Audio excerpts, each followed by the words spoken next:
La finale de la Coupe du Monde a-t-elle été mal arbitrée? En tout cas, c'est ce que pensent certains fans français. Et pas que français d'ailleurs. On va revenir sur 6 décisions qui ont rendu fous les fans des Bleus. Décision numéro 1, le pénalty accordé à l'Argentine. C'était le 6e pénalty obtenu par l'Argentine en 7 matchs. Suite à un contact entre Angel Di Maria et Ousmane Dembélé, l'arbitre polonais Marciniak a décidé d'accorder un pénalty à l'Albiceleste. Après 20 minutes de jeu, Dembouz a voulu prendre le ballon dans les pieds de Di Maria qui fonçait au but. Certes, Dembélé ne touche pas le ballon, mais juste avant, le pied de Di Maria a crocheté le français et il a coupé le tibia de Dembélé. En gros, on dirait qu'il fait exprès de toucher le tibia d'ailier puisqu'il s'effondre dans la surface de réparation pour obtenir son pénalty. Il a l'air de très bien savoir ce qu'il fait, le petit loulou. Selon l'arbitre, il y avait quand même péno pour l'Argentine et c'est Léo Messi qui s'est chargé de le transformer. Grâce à ce but, l'attaquant parisien est devenu le premier joueur de l'histoire à marquer à chaque reprise lors des 8e, quarts, demi et finale. Et cette décision d'accorder le penalty n'a au passage pas choqué que les Français. Le journaliste Piers Morgan, là, le photo de Ronaldo,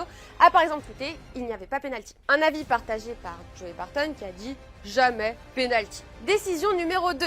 L'action qui mène au 2e but argentin. L'Argentine a marqué son 2e but après une contre-attaque. Sauf que cette contre-attaque est la conséquence d'un tampon pris par Kylian Mbappé alors qu'il tentait de faire un grand pont dans le camp adverse. Et leur but, il a rien sifflé. Un journaliste anglais, Duncan Castles, a commenté ce but. L'arbitre a ignoré l'une des nombreuses fautes de Cristian Romero en première période, son bloc sur Mbappé alors que l'attaquant français entrait dans la surface, ce qui nous mène à la décision numéro 3, la non-exclusion d'Otamendi. Le premier pénalty obtenu par la France est le résultat d'une faute d'Otamendi sur Kolo Muani dans la surface. Otamendi, qui était le dernier défenseur à attraper l'attaquant français, il l'a chopé et il a annulé une action de but. Donc il a pris ni jaune ni rouge. L'Argentine a fini à 11 et oui, certains fans étaient choqués. Décision numéro 4. La contre-attaque de Coman gâchée. L'arbitre a coupé un contre très intéressant qui se dessinait alors que Coman s'était relevé malgré une faute subie. En plus, c'était à la toute fin du temps additionnel de la 2e mi-temps, le score était de 2 partout, donc autant te dire que l'action était hyper importante.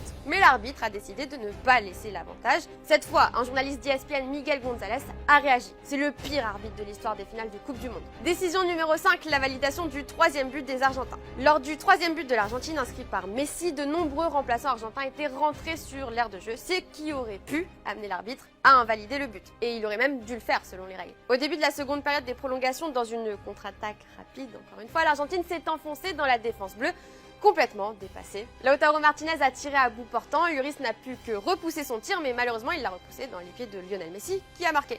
La VAR aurait dû invalider ce 3e but puisqu'après la frappe de Martinez et donc au moment où Messi reprend le ballon, de nombreux remplaçants argentins étaient rentrés sur le terrain. Et c'est pas la seule décision litigieuse sur ce but. Décision numéro 6. Sur le 3e et dernier but de l'Argentine, l'arbitre a décidé de ne pas siffler une position de hors-jeu de Lautaro Martinez parce que le postérieur de Raphaël Varane couvrait selon lui le joueur. Donc encore une photo qui a fait le tour de Twitter évidemment.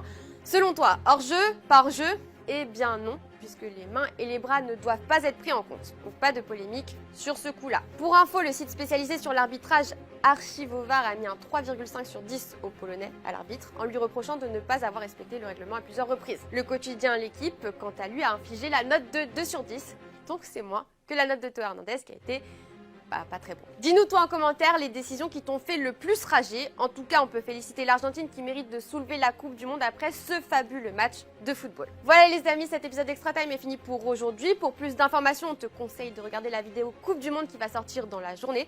Tu sauras tout sur ce qui s'est passé dans les vestiaires argentins, les célébrations, les clashs, la tenue de Messi en soulevant la coupe, enfin tout quoi. Et n'oublie pas, vive le foot!